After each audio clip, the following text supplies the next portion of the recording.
Professor Sunday Paul Bako, the current Vice-Chancellor, Taraba State University. Prof, you're welcome to Voice of Nigeria. Well, Prof, you'll be telling us how far you've been able to pilot the affairs of the university. You are a professor of wood, you are not a new man in the field, and it's always good to have people like you as professor who will live above board. Professor Sunday Paul Bako, how has it been as the Vice-Chancellor, Taraba State University? Let me start by saying good morning, and you're welcome to the liaison office of Taraba State University here in Abuja.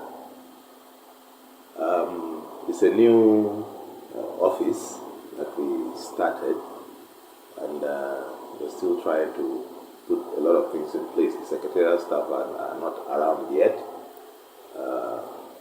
but we're hoping that this will happen soon. I was appointed Vice-Chancellor of Taraba State University on the 1st of March 2022. That's been almost about 3 years now. By end of February, we should have completed my 3 years in my tenure. Before Taraba State University, I was Vice-Chancellor in Taraba University in Ukari, also in Taraba State. I completed my tenure there in February 2022, so I now moved to Jalingo, Taraba State University. The journey so far has been interesting and challenging because when I took over, there are so many challenges concerning the issue of staff welfare, salaries were being owed, and so on and so forth. There are also challenges of infrastructural decay in the university. So, since I had a roadmap which presented to council, and on the basis of which I was given the appointment, most of those things that needed to be done are captured in my roadmap. 5-year plan that I intended to implement in the university.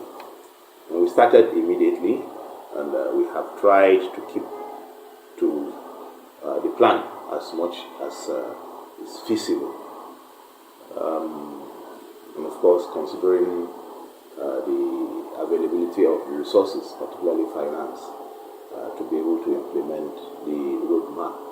Thank God, we can say so far so good. Now, I will talk about the implementation of the roadmap as a response to direct response to your question. Yes. How we have been able to cope.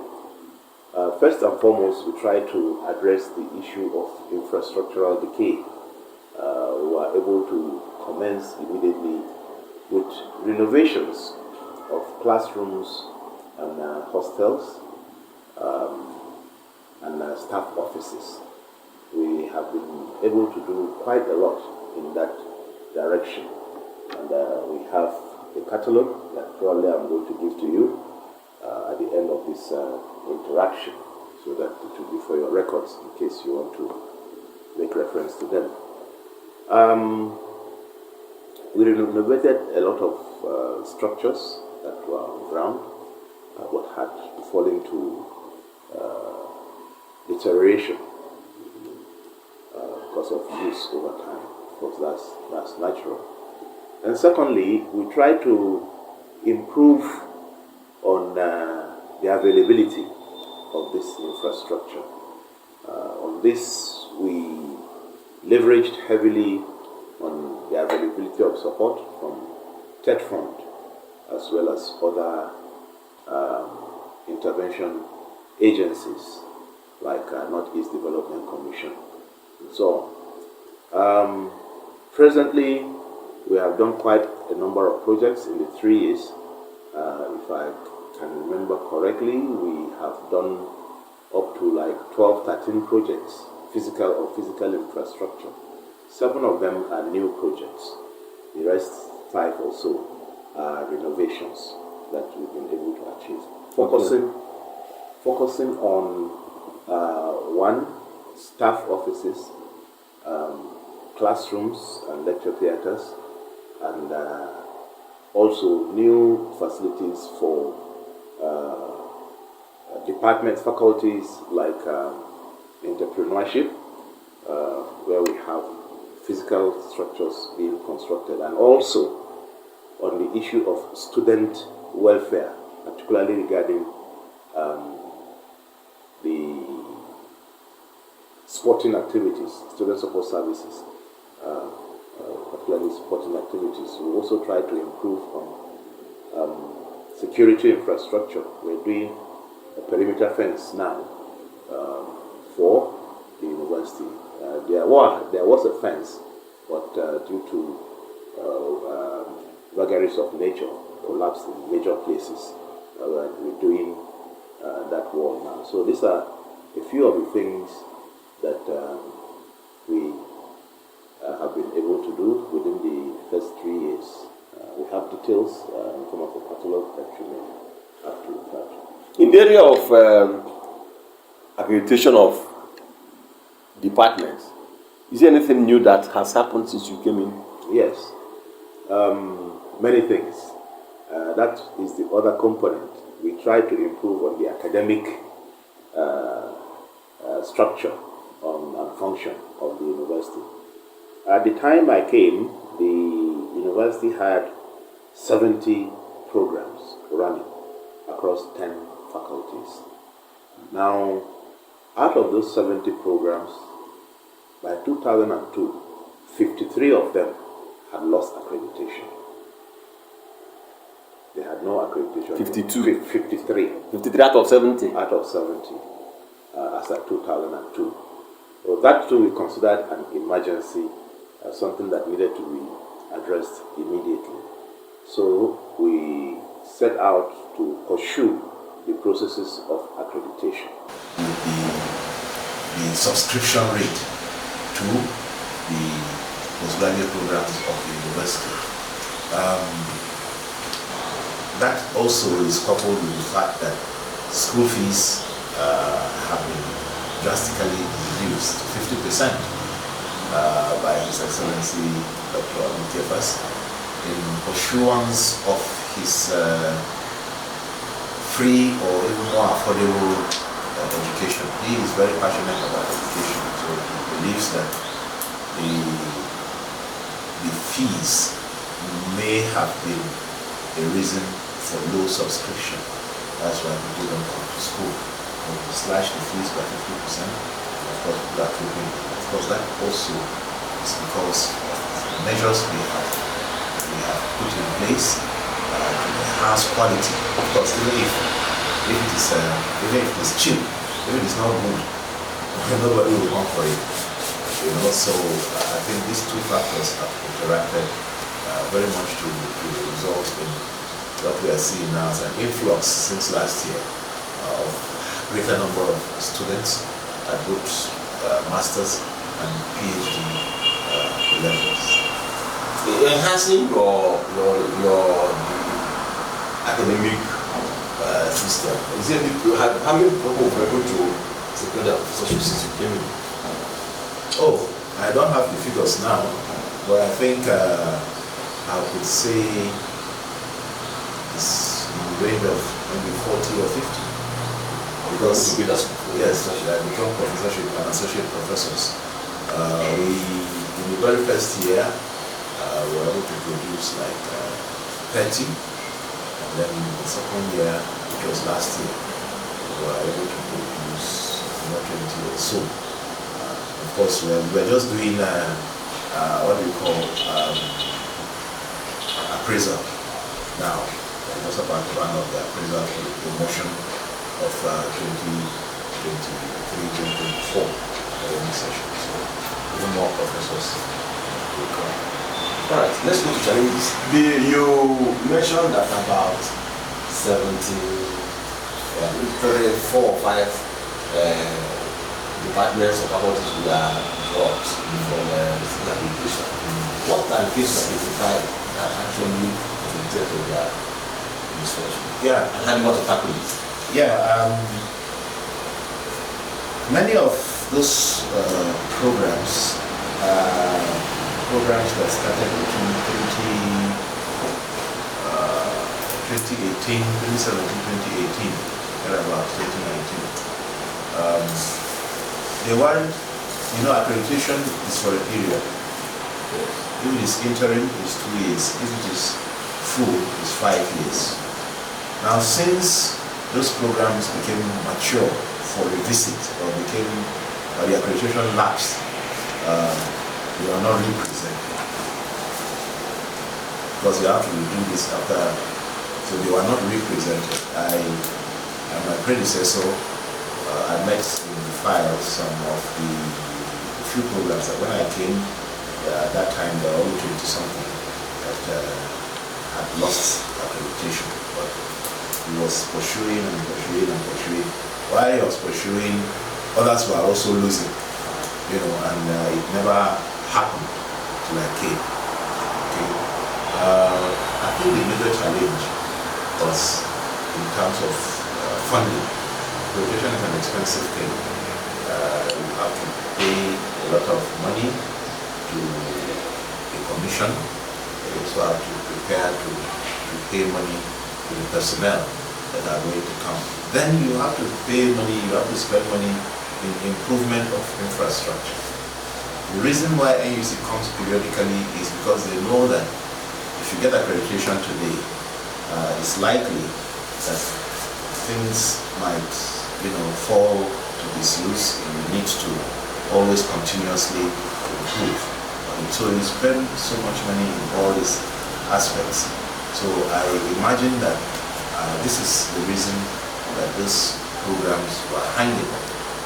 But when I came, I picked up the file and updated it and continued to pursue it until I was able to get support from His Excellency, the Governor of Taraba State, to do the accreditation. So, of course, as we speak, after that 53, now the other 17 or so, they have also fallen due last year. Fallen due this year. So we have also made submissions, hoping that we will get the support that is needed to also present the rest of these programs, as well as present our new programs, that we want to start. All right. Before you leave office, what are the legacies you intend to leave behind? Well, we have a few what we call legacy projects that are already ongoing, some big projects. The 700 capacity purpose theater, which is an iconic structure. We have also the gymnasium complex for the Faculty of Physical Sciences, Department of Human Kinetics and Physical Education. We hope that we'll be able to do a university guest house, hotel for the university. We are leveraging on the availability of funds through the presidential needs assessment. Right now, the entire university campus has gone digital. You have internet connectivity all over the university. Wherever you are within the campus, you'll be able to go online. We also want to maintain and improve on that. Like I have mentioned before, we are also going solar. That is for physical infrastructure. I was born in a neighboring town called Abuja. And my parents, at that time, we call it drift, what we call rural urban drift. My father was a very good friend to one of the great names in the administration and politics of Taraba State. And possible without producing the resource. Okay.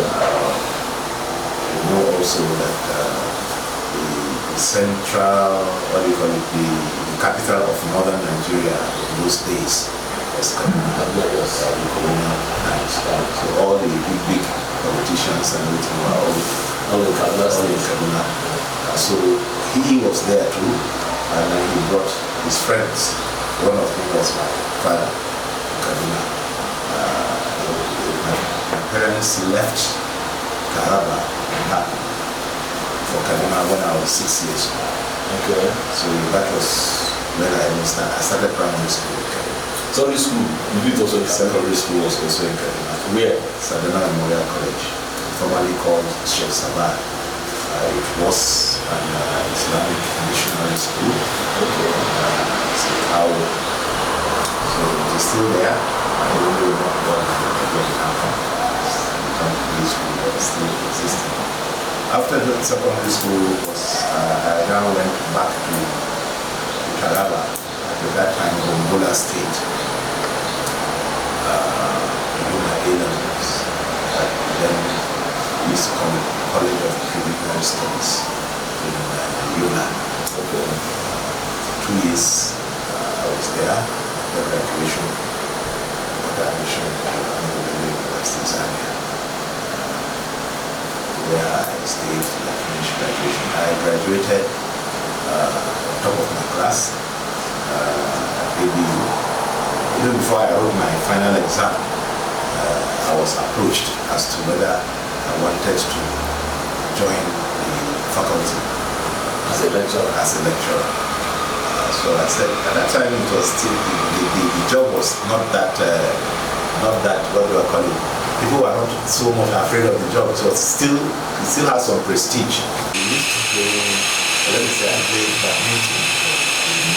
Badminton as well. Not at a professional level. Not at a professional level, but at the amateur level. Until I played almost every day to 2012, thereabouts. But the surgery I had did not permit me to continue playing on a daily basis. As you know, badminton has very high work rate, high mobility. So you need to move around so much. But I am stabilized. I have stabilized now, and I'm thinking about going back to doing badminton. So that's good. And I like reading, of course. You will see, of course, the professor was like reading, and then I travel and visit plenty of places. You talk a lot about your family, your wife and children. But I have a wife and children, of course. She's in Kaduna with 4 kids. The last of which is David, is 2 years old. Yes, some people will say, if I got this up back to war, there are certain things I like to do. Anything you have loved to redo, we'll call it mistakes of the past, that if you come back, you do it. Same thing. I try to live my life without regrets, and that's why it takes me time to do an action. I usually think through a lot of things. Of course, there are errors from maybe like the community because of lack of sufficient information and so on. But I think generally, I thank God for how far He has brought me. I wasn't born with a silver spoon, but God has always been by my side. Let me say also behind me. I tend to take very correct decisions most of the time.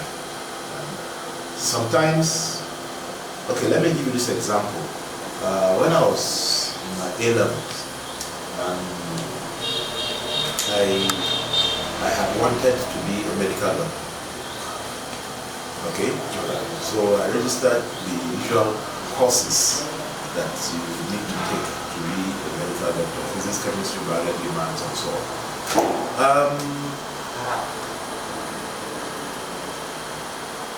From time to time, I will see myself maybe in a dream or in a trance-like as a teacher. But I always rejected it. You've been rejecting it. Yes. So, during our last final examination, something happened that now deviated me from that line of medicine. People our classmates were doing, cooperation inside the exam hall to help one another to answer the questions. These are people that we have been reading with. But for some reason, I refused to participate in that cooperation inside the exam hall because I felt that it wasn't right. Okay? That was a chemistry exam. And because of that, I failed chemistry.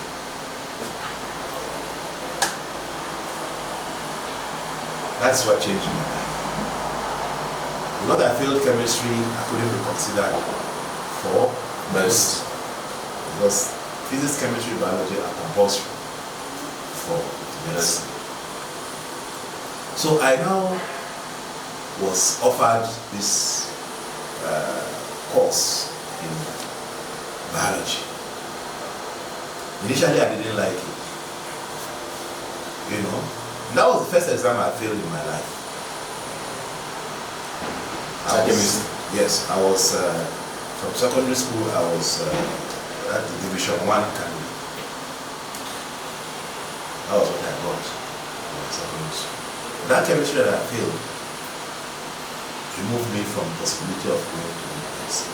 Then I got biology as single course. I didn't like it initially, so I was like being drawn. I was drawn to the class. I was keeping classes and so on and so forth. But then, one day I sat down and asked myself, now, how do you know that this biology is not what God has arranged for you? With some counseling and I focused. And I found out to be the best in my class as a graduate. After I became professor, some of my old teachers had not become professors. You understand? And it is because of that, all over the world now, you just Google my name. Yes. All over the world now, to be contended with. I thank God for that. And I also say I thank God that I didn't end up as a medical doctor. Maybe as a medical doctor, nobody will know about you. Nobody will know about me. That's what I think to reduce. Now, to that extent, what's your advice to upcoming Nigerians who wish to do that? Who will be struggling with medicine, struggling with law, the ones that they are seeing in dreams, not just like you're seeing, or in trance, they will be saying, I reject it. Yes. So, I say that whatever your hand finds to do it to the best of your ability. Because we only know today, we don't know tomorrow. Well, thank you for talking to us.